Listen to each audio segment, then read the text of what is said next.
Eu vou convidar você a abrir sua Bíblia no Salmo 145.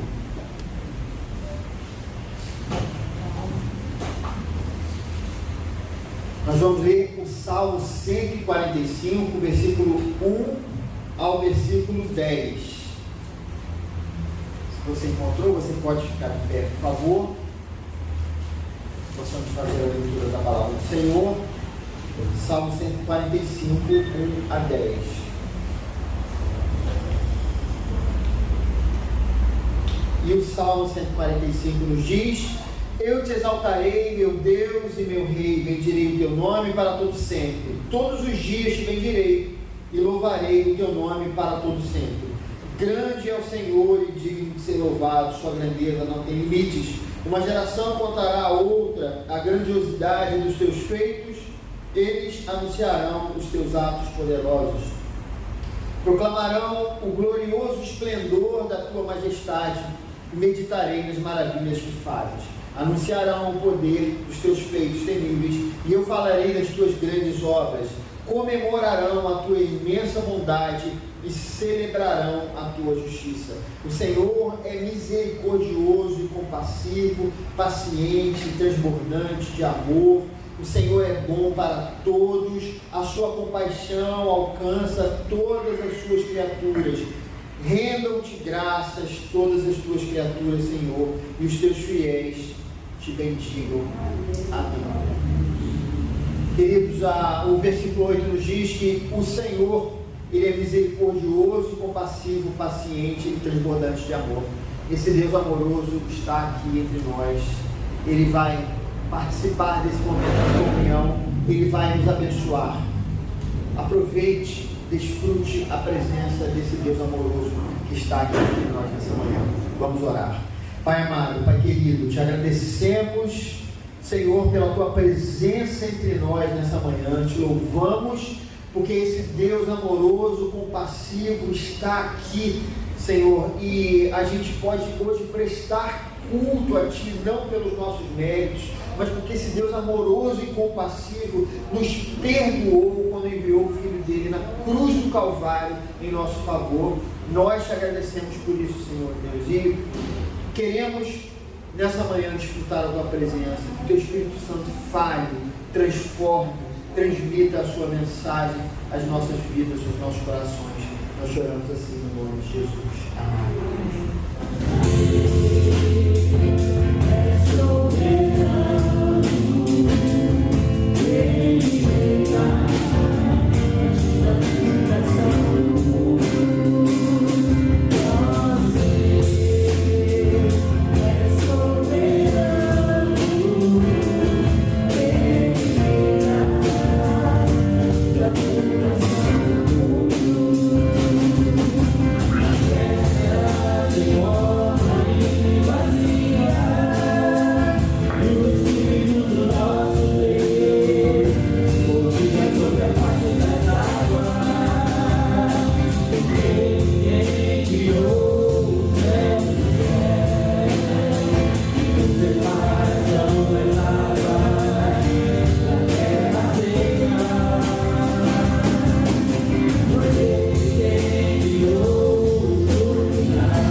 Senhor, Deus Santo está entre nós. É um momento de contrição, um momento que nós precisamos colocar a nossa vida diante do Senhor, pedir para que Ele sonde os nossos corações e as nossas mentes nesse momento, porque certamente nós, em algum momento, nós não temos sido aquilo que que a palavra de Deus nos fala que precisamos ser. Muitas vezes nós não preenchemos todos os critérios que precisamos para agradar ao nosso Deus. Mas foi por isso que o Deus Pai enviou o Filho dele para morrer na cruz do Calvário, porque ele tinha consciência da imperfeição, da distorção que o pecado original causou nas nossas vidas. E por mais que depois da nossa conversão a gente queira buscar a santidade, muitas vezes nós falhamos nesse processo. E é esse momento que nós precisamos nos colocar diante do Senhor. A gente não pode maquiar as nossas falhas, maquiar os nossos pecados, achar que Deus não liga para essas coisas. Deus liga, queridos. Deus é santo. Jesus Cristo teve que morrer por causa dos nossos pecados. Isso é sério e grave diante de Deus. Nós precisamos falar como o salmista Davi: tem misericórdia de mim, ó Deus, por teu amor, por tua grande compaixão, apaga as minhas transgressões, lava-me de toda a minha culpa e purifica-me do meu pecado, pois eu mesmo reconheço as minhas transgressões e o meu pecado sempre me persegue. Queridos, não há perdão de pecados sem confissão, sem reconhecimento que nós somos falhos e pecamos diante do Senhor. Enquanto nós maquiamos o pecado, fingimos que ele não existe, nós não alcançamos o perdão. Nós precisamos rasgar as nossas vestes, nós precisamos abrir o nosso coração, nós precisamos expulsar o mal que há dentro de nós. Se não estamos conseguindo enxergar isso, nós precisamos pedir ao Espírito Santo que ilumine o nosso entendimento, para que a gente veja, para que a palavra do Senhor, que é o espelho que nós necessitamos, que Ele nos mostre quem nós somos e as mudanças que nós precisamos fazer dentro dos nossos corações. Nós enganamos qualquer pessoa com o nosso jeito de se vestir, com o nosso jeito de andar, com o nosso jeito de falar, mas nós não enganamos Deus, esse Deus que conhece as nossas entranhas, aquele que conhece o nosso coração, os nossos sentimentos, aquele que percebe as nuances dos nossos desejos. Vamos nesse momento colocar a nossa vida diante do Senhor, pedir a Ele, nos mostre onde temos falhado, onde temos pecado, e vamos pedir que Ele nos perdoe nesse momento. Confesse o seu pecado ao Senhor. Olhe silenciosamente nesse momento.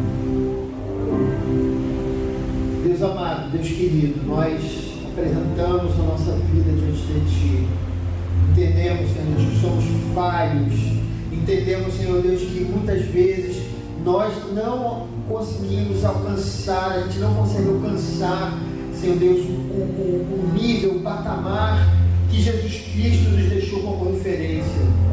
É impossível para nós, Senhor, mas a gente confia na Tua graça, a gente confia na Tua misericórdia. O Senhor é um Deus compassivo e um Deus que está próximo daqueles que o invocam.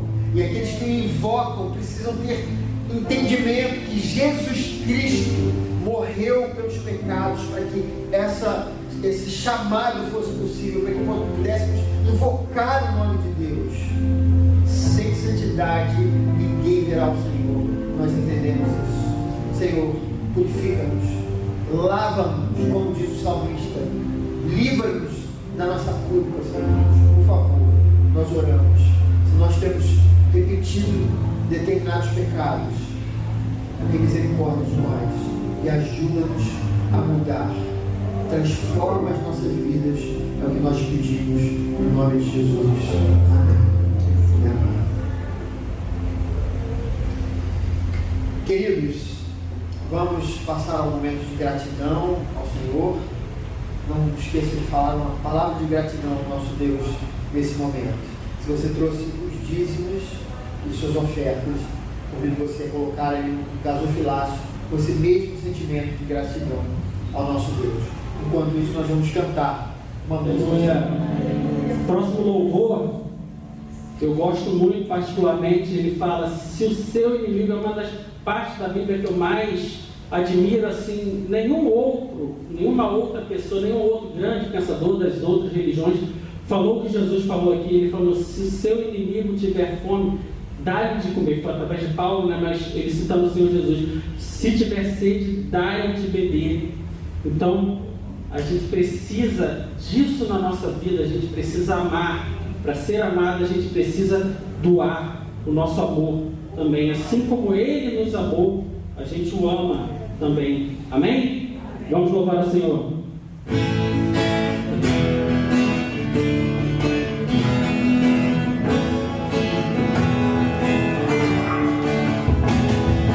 Perdoai os nossos pecados, como temos perdoado a quem nos tem ofendido. Perdoai os nossos pecados, como temos perdoado a quem nos tem atingido. Se o teu inimigo tiver fome, dá-lhe de comer.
Vamos cantar: quero beber do seu rio, Senhor. sacia minha sede, lava meu interior. Quantos querem ser lavados pelo Senhor nesta manhã? Então se entregue a Deus, faça o seu louvor, faça o seu melhor, cante ao Senhor no nome de Jesus. Amém?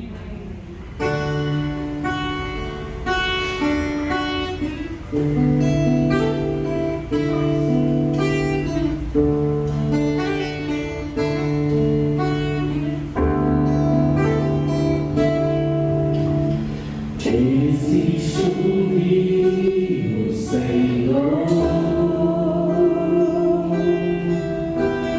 que foi do teu grande amor, águas que correm do trono, águas que curam, que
Tu és a fonte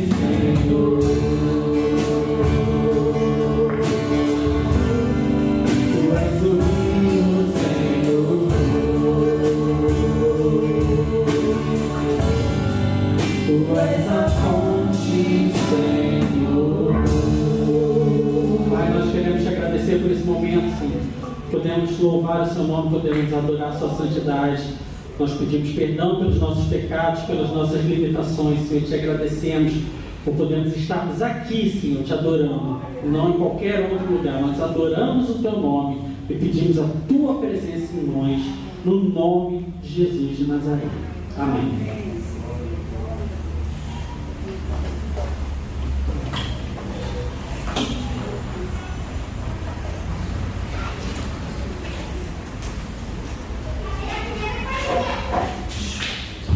Muito bem, queridos, vamos orar pelas crianças.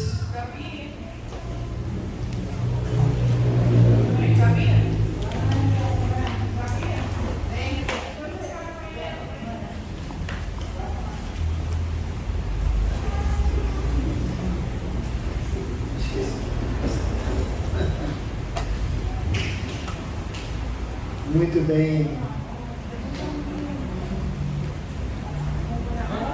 Vamos orar, bem?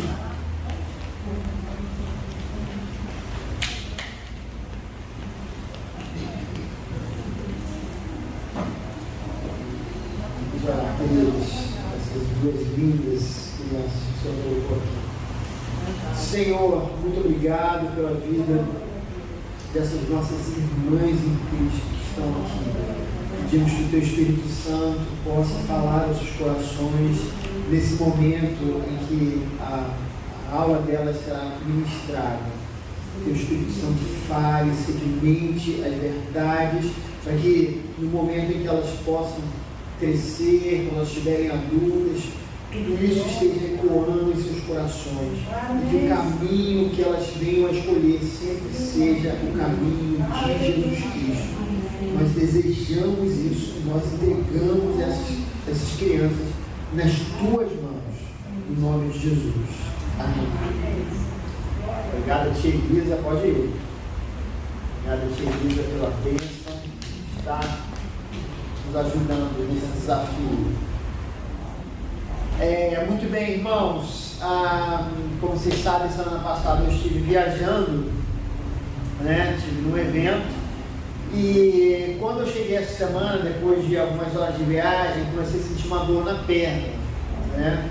E como há 1 ano e meio eu tive uma trombose, eu achei por bem procurar um hospital para fazer um exame, né? E lá eu cheguei quinta-feira, 7h10 da manhã, e só saí ontem por volta de meio-dia. Então minha semana ficou completamente paralisada. Graças a Deus, não era o que eu estava imaginando. A prudência me leva a tomar essa decisão, né? A partir de agora, por conta do que eu vivi no ano passado, que foi muito perigoso. Eu não sabia, não tinha noção da gravidade que era esse problema.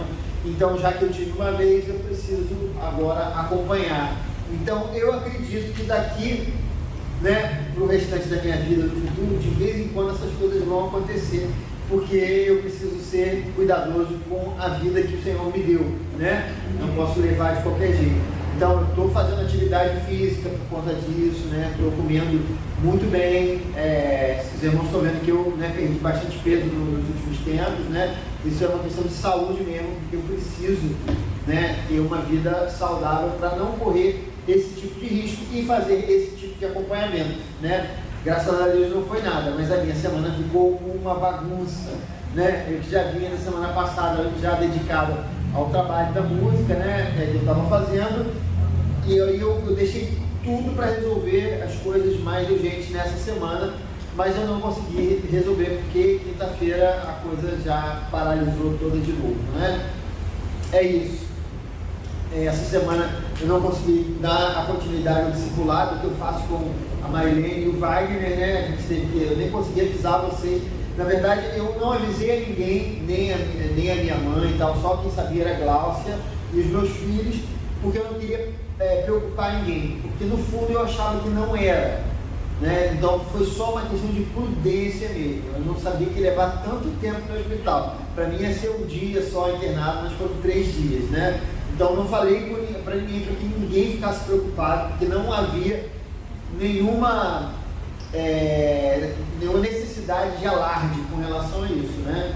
Então foi só uma coisa que eu vi, por isso que eu não falei com ninguém, não avisei, mas que deu uma sumidinha do WhatsApp, né? Para que eu não tivesse que explicar, porque é muito ruim. Às vezes a pergunta é: está onde? Né? E eu estou no hospital, né? É muito difícil eu dizer que eu estou em casa quando eu não estou em casa, né? Sendo um pastor, né? Dando um mau exemplo mentindo para os irmãos, né? Então por isso eu dei uma sumidinha por uma necessidade, ok? Por isso eu pedi essa semana, foi na quinta-feira que eu falei com você, né, Jefferson? Eu pedi ao nosso irmão Jefferson que trouxesse a mensagem. O bom disso tudo é que os irmãos estão descansando da minha voz, né? Porque eu preguei desde o início dessa coisa toda aí que aconteceu no ano passado, em 16 de março para cá. Vocês ou me ouvem pelo YouTube ou me ouvem presencialmente. Eu preguei muito nesse tempo. Agora vocês estão descansando um pouquinho da minha voz, né? O que é bom para vocês. Mas fica tranquilo que eu já estou voltando, né? Minha voz vai, essa voz meio estranha que eu tenho, ela vai voltar a ecoar no ouvido dos irmãos. Para vocês saberem, semana passada foi tudo certo, foi tudo bem. Fizemos um evento excelente lá em São Paulo, foi muito bom. Fiquei muito feliz de rever vários amigos, de tocar com os meus amigos, de rever os fãs da minha banda, né? Que sempre foram muitos, né? E rever os fãs todos, assim, lá.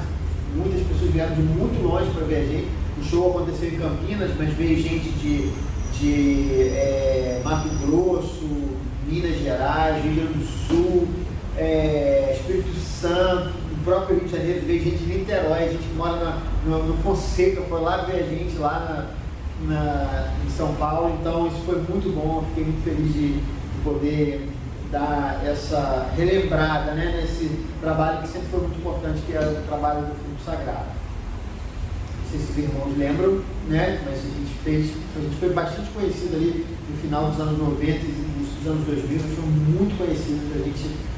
Eu andava por aí, as pessoas me paravam na rua e tal. Hoje, né? Não mais, porque é muito tempo distante, mas a gente ainda tem muitos fãs aí que gostam da gente. Ok?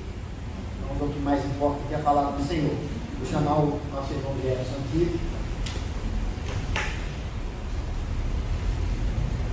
Vou orar com você, tá, já? Senhor, eu quero te agradecer pela vida do nosso irmão Jefferson, que se dispôs a trazer a palavra, a se preparar. A gente sabe que isso tudo é importante, o que ele fez é importante, mas a gente entende que o teu Espírito Santo é o que vai fazer toda a diferença nesse momento. Que o Senhor esteja com ele, que a voz do Jefferson seja a voz do Espírito Santo ecoando nos nossos corações. Nós cremos que o Senhor vai estar através da vida do nosso irmão, vai usar o nosso irmão como instrumento. Então, fala-nos nessa manhã, é o que nós desejamos no nome de Jesus. Obrigado, pastor. Bom dia. Queria convidar os irmãos a abrirem suas Bíblias no Salmo 22, ele faz parte do nosso comentário bíblico eletrônico desse fim de semana.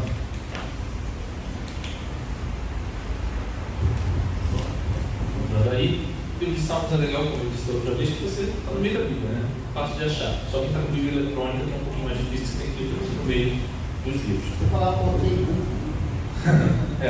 Assim também. Salmo 22, acredito que todos acharam. Eu sei que ele é um pouco longo, mas quero ler ele todo com vocês, tá bom? Acho que ele tem um conteúdo muito rico e vale a pena a gente ter a leitura dele completa. Então vou ler aqui. Meu Deus, por que me abandonaste? Por que estás tão longe de salvar-me? Tão longe dos meus gritos de angústia? Meu Deus, clamo de dia, mas não respondes. De noite, e não recebo alívio. Tu, porém, és o santo, és rei, és o louvor de Israel. Em ti, nossos antepassados puseram sua confiança, confiaram e os livraste. Clamaram a ti e foram libertos. Em ti confiaram e não se decepcionaram. Mas eu sou o verme e não um homem, motivo de zombaria e objeto de desprezo do povo. Caçoam de mim todos os que me veem, balançando a cabeça, lançam insultos contra mim, dizendo: recorra ao Senhor, que o Senhor o liberte, que Ele o livre, já que lhe quer bem. Contudo, tu mesmo me tiraste do ventre, deste-me segurança junto ao seio de minha mãe. Desde que nasci, fui entregue a ti. Desde o ventre materno és o meu Deus. Não fiques distante de mim, pois a angústia está perto e não há ninguém que me socorra. Muitos touros me cercam, sim, rodeiam-me os poderosos de Bazã. Como leão voraz, rugindo, escancaram a boca contra mim. Como água me derramei, e todos os meus ossos estão desconjuntados. Meu coração se tornou como cera, e derreteu-se no meu íntimo. Meu vigor secou-se como um caco de barro, e a minha língua gruda no céu da boca. Deixaste-me no pó, à beira da morte. Cães me rodeiam, um bando de homens maus me cercou, perfuraram minhas mãos e meus pés. Posso contar todos os meus ossos, mas eles me encaram com desprezo. Dividiram as minhas roupas entre si e tiraram sorte pelas minhas vestes.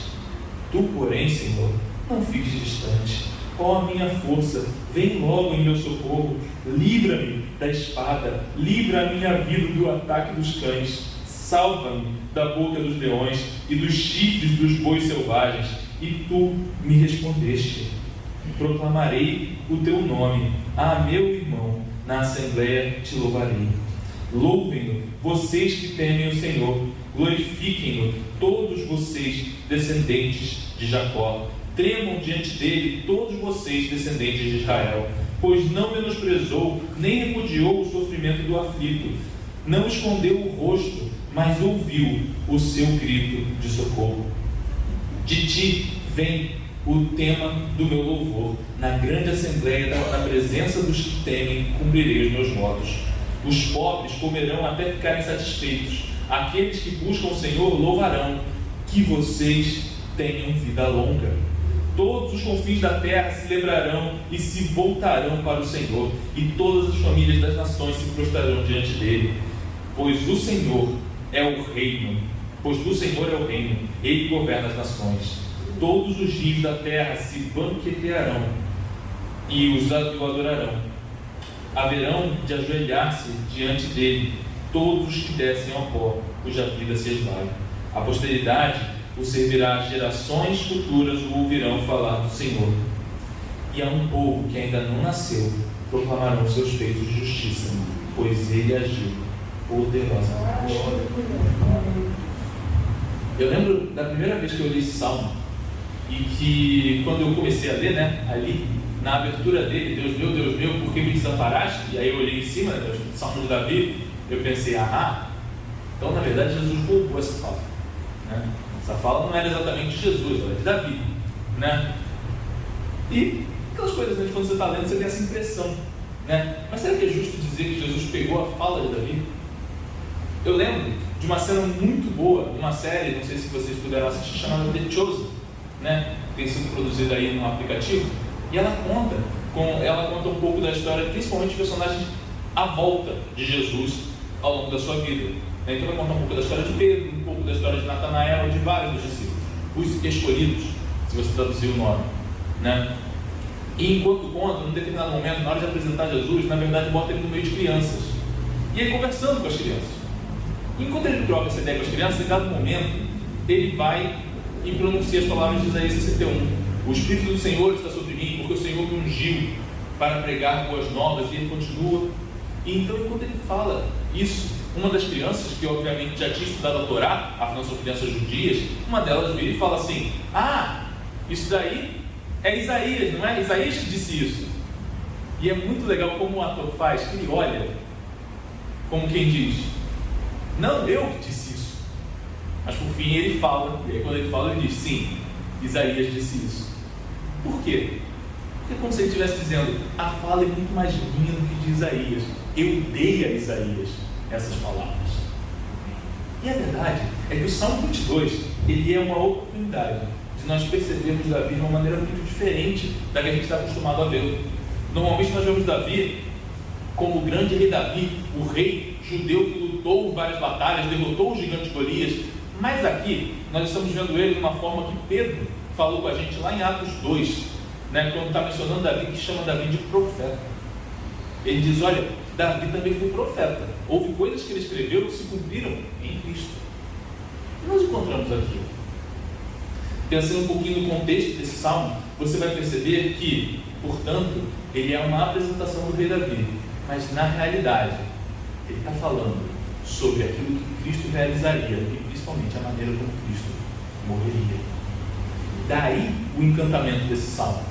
Um comentarista chamado Kidner disse: nenhum cristão consegue ler este salmo sem ser vividamente confrontado com a crucificação. Então aqui nós vemos Davi, como eu já falei com vocês algumas vezes mencionando o livro de Salmos, nós vemos Davi de um ponto de vista que é necessário ter clareza. Davi está fazendo uma oração. Como sabemos, o livro de Salmos ele é um livro de canções que são frutos de orações de seus autores. Mas é inegável que enquanto orava, Davi também teve a oportunidade de profetizar e falar das coisas que haveriam de acontecer. Então vamos ver um pouquinho por que esse salmo é tão encantador e qual a mensagem tão poderosa dele. Ele começa com a afirmação, né? Meu Deus, por que me desamparaste? Ele é muito interessante porque a gente pode perceber que ele, tanto na boca de Jesus quanto na boca de Davi, ele dá uma afirmação de abandono, de você se sentir sozinho. E justiça já feita. Alguém aqui pode dizer que nunca na vida se sentiu abandonado? Eu não estou dizendo que você efetivamente foi abandonado pelo Senhor. Eu estou perguntando se você já se sentiu abandonado pelo Senhor. Se você já se olhou e sentiu como se Ele não estivesse lá. Talvez você tenha pensado isso por causa de um pecado.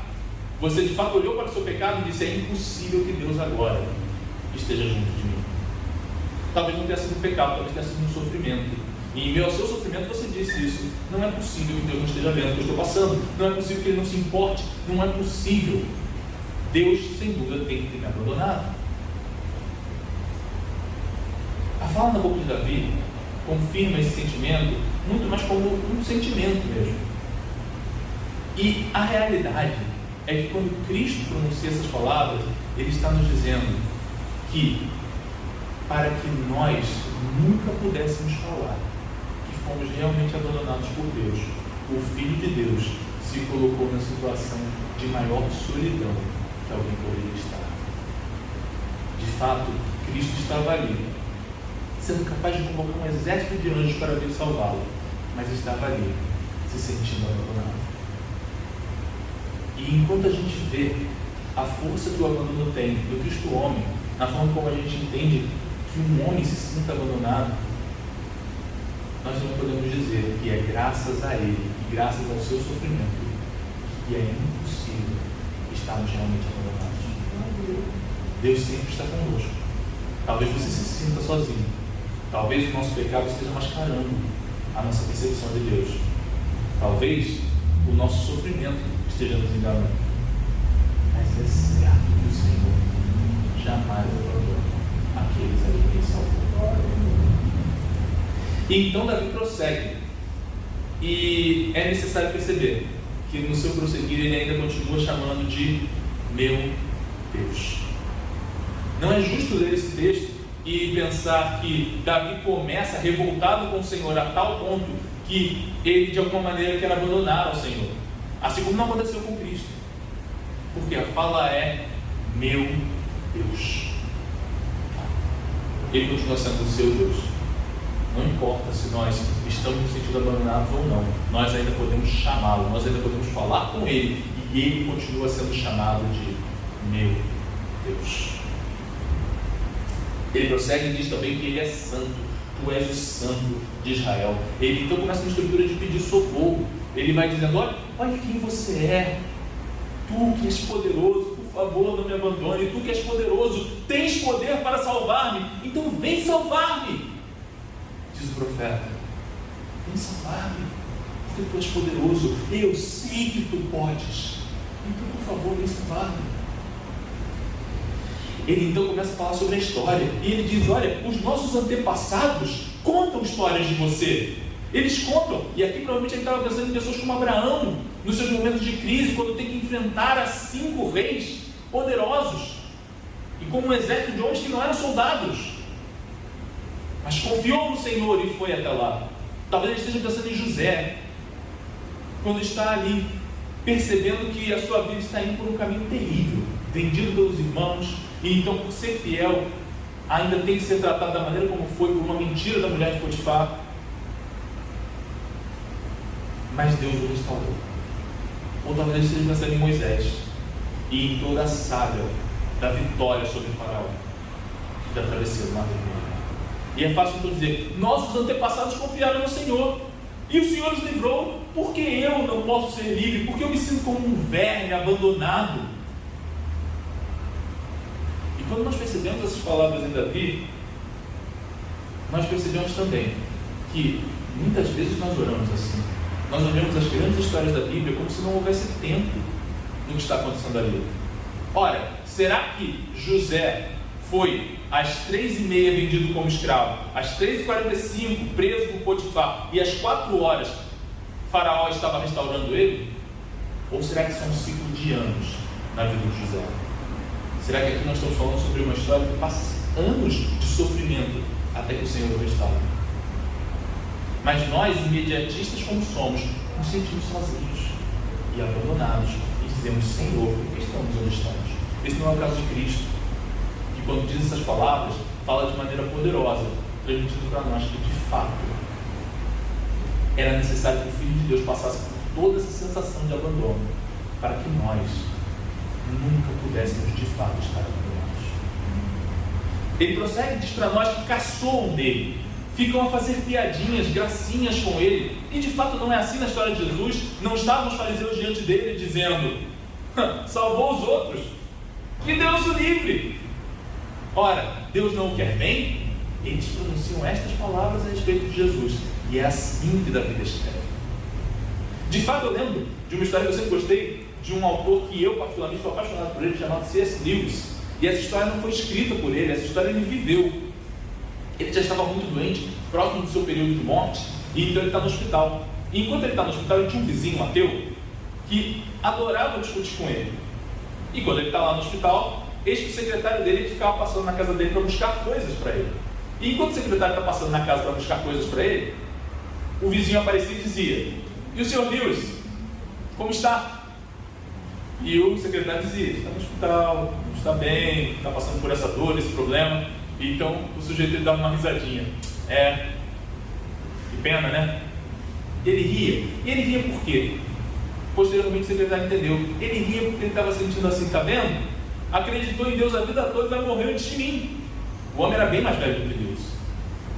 E então um dia o secretário estava muito amuado, muito chateado, e ele vai e comenta isso com o Lewis: poxa, aquele homem vive perguntando da sua saúde só para poder rir.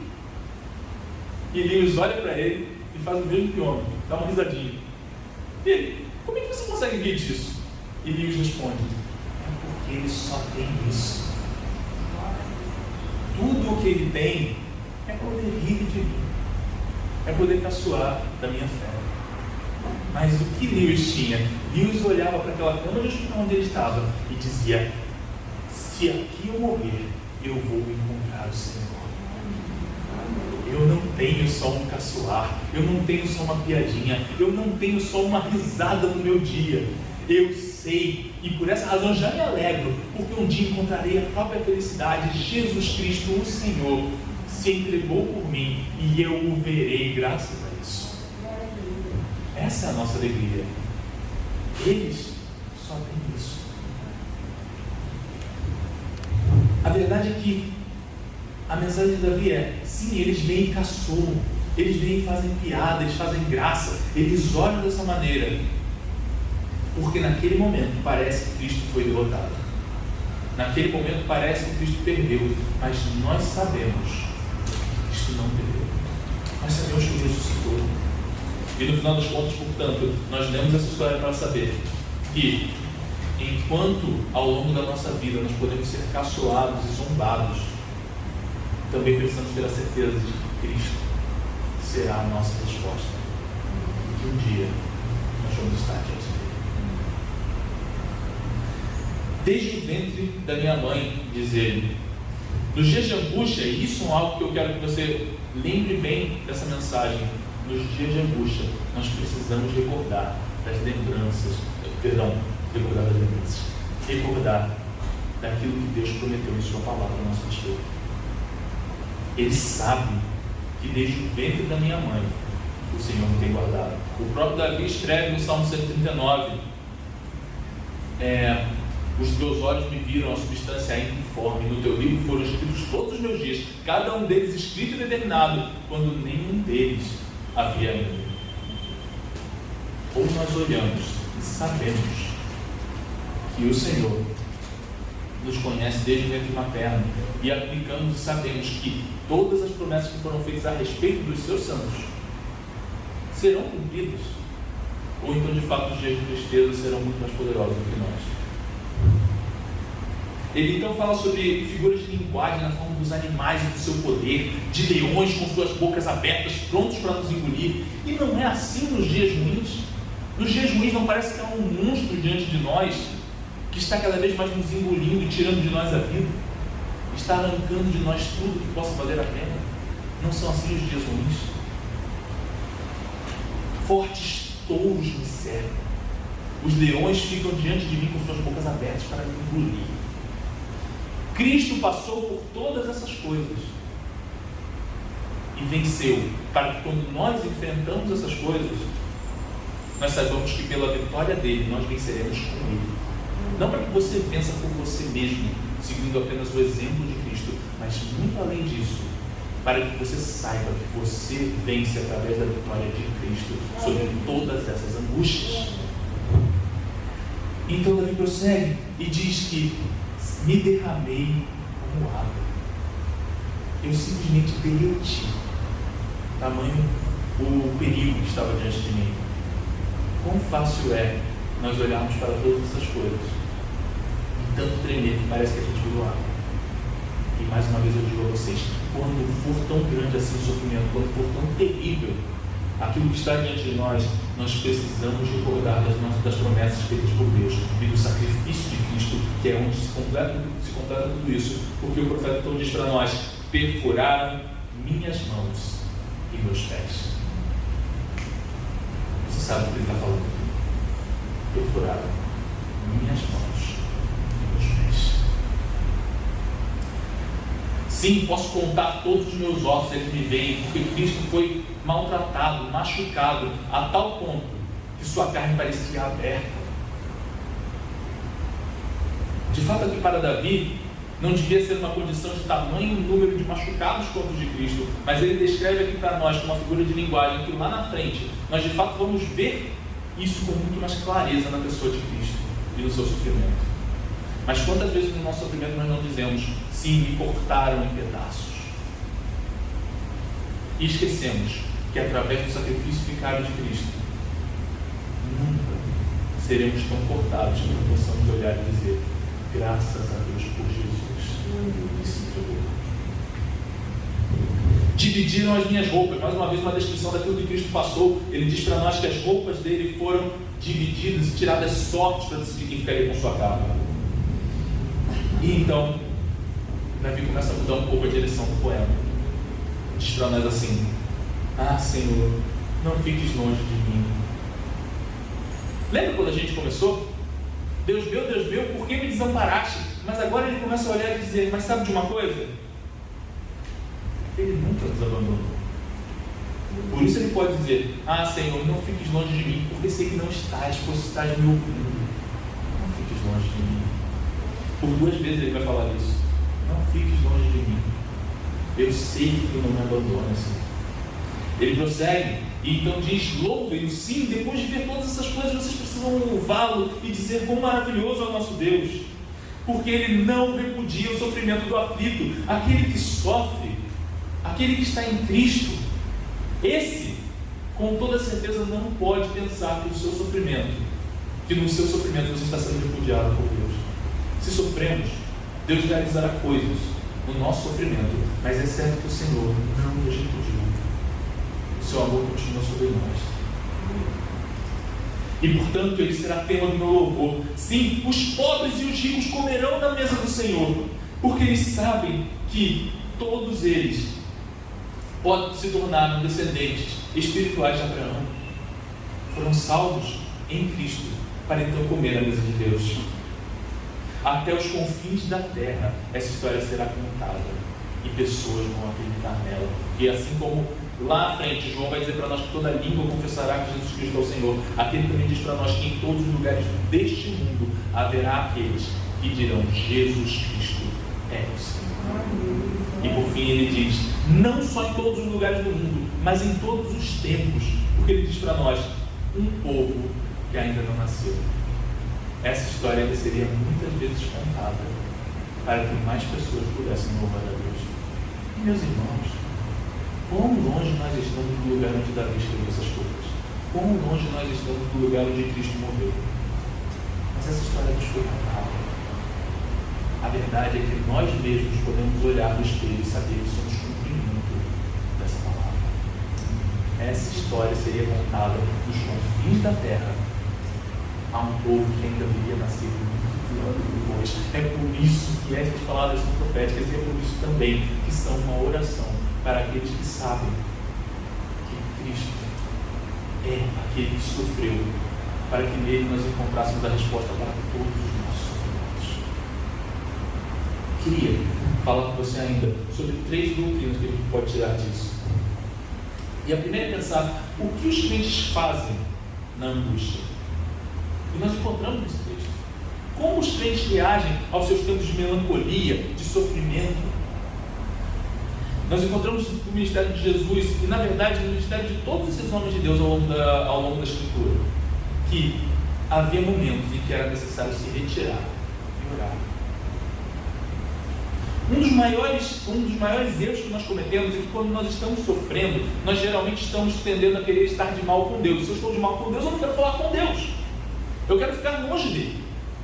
Eu não quero falar com Deus. Estou chateado porque ele está me fazendo passar por isso, portanto eu quero distância de Deus. Mas o que esse texto nos conta é que o salmista, quando estava no seu momento de dificuldade, quando estava no seu momento de chateação, ele é capaz de dizer: o Senhor me abandonou. Eu fui abandonado pelo Senhor. Ele chega ao ponto de dizer essas palavras, mas a quem ele diz? Ele diz a Deus, ele ora. O nosso grande erro é que quando nós estamos nos dias maus, nós queremos distância de Deus. Mas ele diz para nós: é necessário orar, é necessário falar com Deus, é necessário se colocar de joelhos e dizer: Senhor, por favor. Nós podemos ver isso na vida de Jó, que por tanto tempo, na sua chateação, começou então a dizer: olha, eu queria encontrar com Deus para mostrar para ele que ele está sendo injusto comigo. Eu sou mais justo do que Deus. Chega a dizer Jó, querendo dizer que eu tenho uma justiça que Deus não tem, porque ele está me fazendo passar por uma situação que eu não deveria passar. Então Jó diz esse tipo de frase: mas então o Senhor vem, porque quando nós o buscamos, ele nos responde. Ainda que talvez a sua resposta passe por um período de silêncio que nos assuste, é fato que o Senhor responde. E quando o Senhor veio a responder Jó, Jó olhou para tudo que Deus tinha a dizer a ele, e ele percebeu: eu não sou justo coisa nenhuma, eu não sou digno de olhar nos seus olhos. O Senhor é Deus e faz aquilo que quiser, e o meu sofrimento acontece segundo a sua vontade, e tu és Deus para decidir como as coisas devem ser. Fala-me e aprenderei de ti. Sim, eu só quero escutar as suas palavras. Desculpe, eu não tinha o direito de dizer tudo o que disse. A mensagem é: quando nós falamos, quando nós estamos nos dias difíceis, fale com Deus sinceramente, com respeito, mas sinceramente, porque é necessário falar com o coração sincero. Se os crentes não forem capazes de conversar com Deus, abrindo o seu coração diante dele e falando de suas mazelas e sofrimentos, com quem vocês conversarão? Será que há alguém que será mais capaz de te entender do que o próprio Deus que te fez, do que o próprio Cristo que deu a vida por vocês? Falamos com Deus, sabendo que Ele nos escuta e sabendo que quando nós apresentamos os nossos sofrimentos diante dele, mesmo da maneira mais sincera que você conseguir, às vezes com frases duras como: por que me abandonaste? Sabemos que Ele responderá. E no fim você vai descobrir que você estava errado. Invariavelmente nós descobrimos que estamos errados, mas tudo bem. Verdadeiramente a gente perde para ganhar. Porque se você perder essa discussão para Deus, se simples fato de Deus ter vindo discutir com você já é de fato um grande tesouro na vida de todos nós. Essa vai ser a derrota mais vitoriosa que você vai ter na sua vida. Prostre-se e peça a Deus. Venha, explica-me. Talvez porque nem seja dito. E ainda assim, quando Ele falar, quão doces e poderosas serão essas palavras. Em segundo lugar, a quem os crentes chamam. É necessário perceber que Davi disse: meu Deus.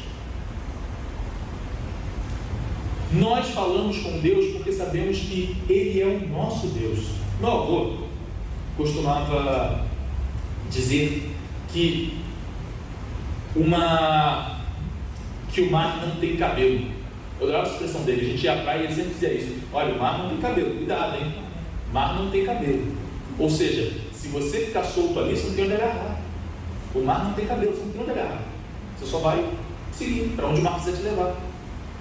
E eu acho essa expressão interessante porque quando ele dizia isso, era meio que existem situações em que você não tem onde se agarrar, onde se proteger, onde se defender. Você só vai ser puxado e levado para onde tiver que ir. O mar não tem cabelo. E aí eu penso na figura do profeta Jonas caindo no mar.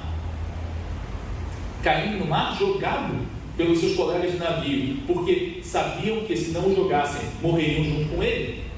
Pera, mas o profeta Jonas ia morrer? Nós sabemos que não, mas essa era a sensação dele, né? Ele é jogado no mar. E o que poderá salvá-lo? E então vem um peixe grande ainda, quer dizer, se não vai morrer afogado no mar, vai morrer comido pelo peixe. E o peixe engole Jonas. Mas você sabe a história de Jonas. Jonas fica dentro da barriga do peixe e de fato não morre. E não só isso, mas dentro do peixe ele inicia uma oração que, diga-se de passagem, é repleta de trechos de salmos. Ele começa a orar. Ele ora a Deus, porque é necessário entregar-se diante de Deus nos dias de dificuldade, confessando o seu pecado e pedindo ao Senhor: Senhor, se for possível, porque a salvação vem do Senhor. E quando Jonas faz essa oração, então o Senhor faz o peixe vomitá-lo, provando que quando o mar não tiver cabelo e você não tiver onde se agarrar, você ainda pode se agarrar nessa afirmação: meu Deus. Ele é o nosso Deus. Através do que Cristo fez, já não podemos dizer que Ele é apenas o Deus criador do universo. Ele é o nosso Deus. Não no sentido de que Ele nos pertence como se nós o controlássemos, mas no sentido de que estamos ligados a Ele, que Ele jamais vai nos abandonar. Você sempre vai poder dizer: meu Deus. Por último, eu digo: porque os crentes creem? E aí eu lembro da história de Abraão. Por qual razão Abraão tinha a capacidade de erguer a faca na direção do seu próprio filho? Aquele único filho, através do qual a salvação poderia vir, através do qual a nação de Israel nasceria. Como ele pode erguer a faca? E o autor de Hebreus nos diz que porque Abraão sabia que Deus era poderoso, inclusive para ressuscitá-lo dos mortos. Por qual razão? Porque Deus prometeu que através desse rapaz haverá uma descendência, haverá uma nação para nascer. E ele sabe que, peraí, o menino ainda não teve filhos. E, portanto, com certeza ele vai ter que ressuscitar se ele morrer. Qual é o ponto? Abraão sabia que Deus não faz uma promessa que ele não cumpra. Aquilo que Deus diz em sua palavra, Deus vai fazer. E, portanto, por que os crentes creem? Os crentes creem porque Deus prometeu essas coisas. Ele disse que todo aquele que invocasse o nome de Jesus seria salvo. Então aquele que se coloca de joelhos sinceramente de coração diante de Jesus, dizendo: Senhor, salvai-me, esse Senhor nunca vai passar ao lado, mas vai salvar. Ainda que talvez a salvação não seja do jeito que nós imaginamos, como Jonas provavelmente não imaginava que seria vomitado por um peixe. Mas os crentes sabem que aquilo que Deus prometeu em sua palavra, Deus vai cumprir. Creia nessas coisas e saberemos que o Senhor nunca vai nos abandonar, porque Ele prometeu não nos abandonar. Chame sempre meu Deus, porque de fato Ele é nosso Deus. Então eu queria dar 5 aplicações para você, para a gente encerrar. 1. Na nossa angústia, nós clamamos a Deus. Seja sincero, embora respeitoso, pois Deus conhece o seu coração e pode se revelar a você quando nós falamos com Ele. 2. Quando falar, lembre-se por que pode clamar a Ele. Porque Cristo tornou o nosso Deus. Assim, Ele é Senhor do universo. Quando você não encontrar onde se agarrar, agarre-se nele. 3. Creia em Cristo e que Deus efetivamente descarregou a sua ira sobre Ele, para que você e eu fôssemos perdoados. E você sabe que através disso será salvo. 4. Tenha convicção de que Deus salva mediante a certeza de que se prometeu que faria assim. Não voltará atrás com a sua palavra. Deus cumpre o que diz. 5.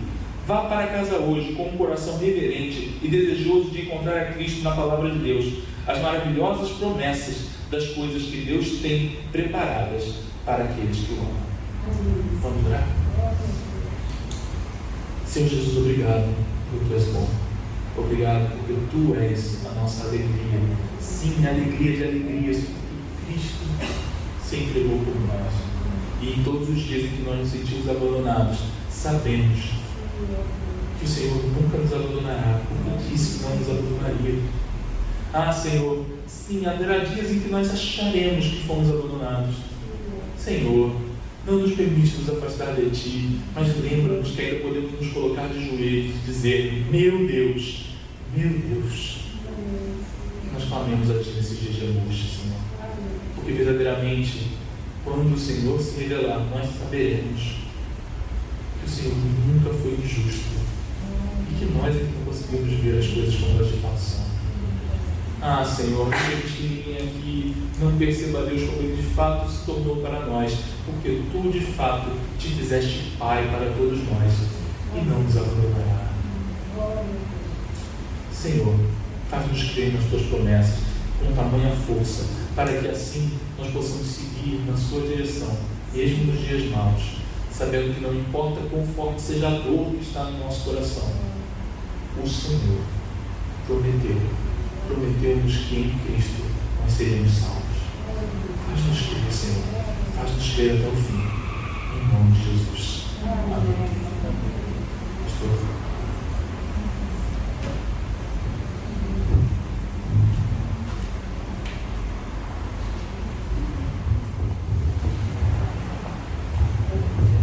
Bom dia, irmãos. Assim que terminar o culto, nós vamos distribuir um bombonzinho com um versículo bíblico, Salmo 107:1, que fala que dê graças ao Senhor porque Ele é bom. Aleluia. E a sua benignidade dura para sempre. Por que isso? Porque na quinta-feira, agora, dia 26, tem feriado nos Estados Unidos, que é o Dia de Ação de Graças. E por que esse feriado existe?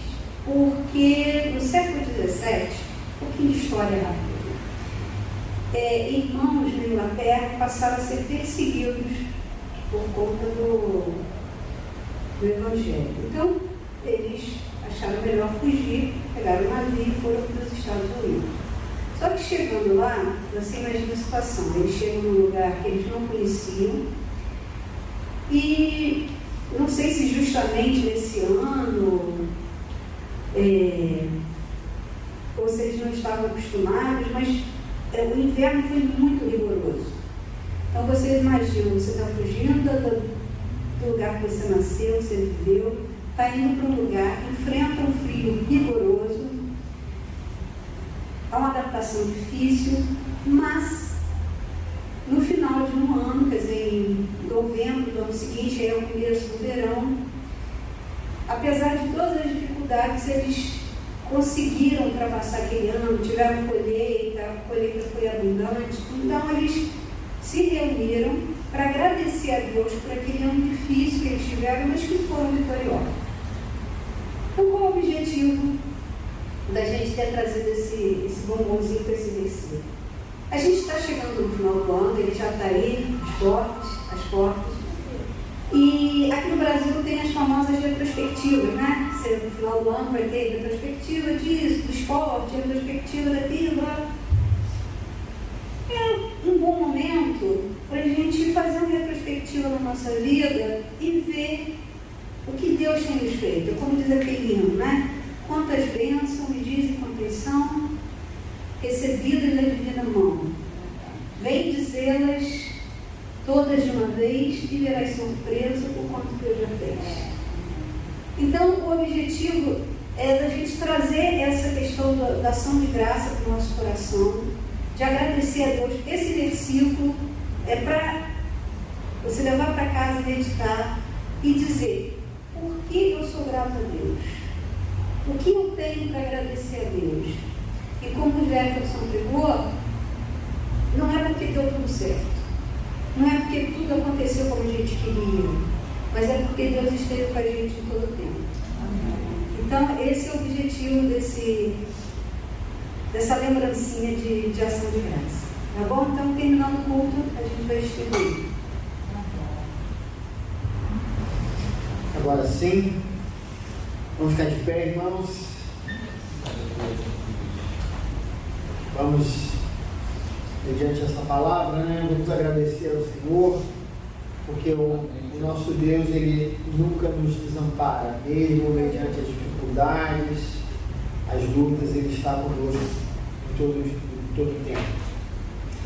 Vamos orar. Senhor Deus, nós te agradecemos, ó Pai, pela bênção de podermos sempre contar contigo em todos os momentos de nossas vidas, não apenas os momentos bons e agradáveis, mas principalmente nos momentos difíceis, no qual nós passamos e que muitas vezes, Senhor Deus, eles servem para fazer com que nós cresçamos, para que nós nos aproximemos mais de Ti, para que nós conheçamos a Ti de um modo mais profundo, como muitas vezes isso não acontece nos momentos onde tudo parece estar bem. Então nós te agradecemos, porque o nosso Senhor está sempre ao nosso lado e nunca nos desampara. Muito obrigado por essa mensagem, Senhor Deus, tão edificante nos nossos corações nessa manhã. Nós oramos para que o Senhor abençoe essa igreja, essa comunidade, cada família aqui representada, que a graça e a bênção do Senhor esteja sobre cada irmão, sobre cada família. Que o Senhor possa dar prosperidade emocional, espiritual, material a cada irmão aqui presente. Que o Senhor possa abençoar os seus trabalhos, que o Senhor possa abençoar tudo que cada irmão possa fazer nesse dia. Que o Senhor possa estar presente na vida de cada irmão. Livra-nos do mal, livra-nos da violência urbana, livra-nos das doenças. Senhor, conduza-nos, Senhor Deus, em segurança, porque a nossa segurança está em Ti, não está nos homens, não está na tecnologia, não está em nós mesmos, mas nós confiamos no Senhor. É assim que a gente quer viver a nossa vida todos os dias. Nós te agradecemos. Levante as suas mãos agora. E agora, irmãos, que a graça do nosso Senhor e Salvador Jesus Cristo, o amor de Deus, o nosso Pai, o ensino, a comunhão e as consolações do Espírito Santo estejam sobre todos os que aguardam a vinda do nosso Senhor Jesus Cristo. Amém e amém. Cumprimente o seu irmão carinhosamente.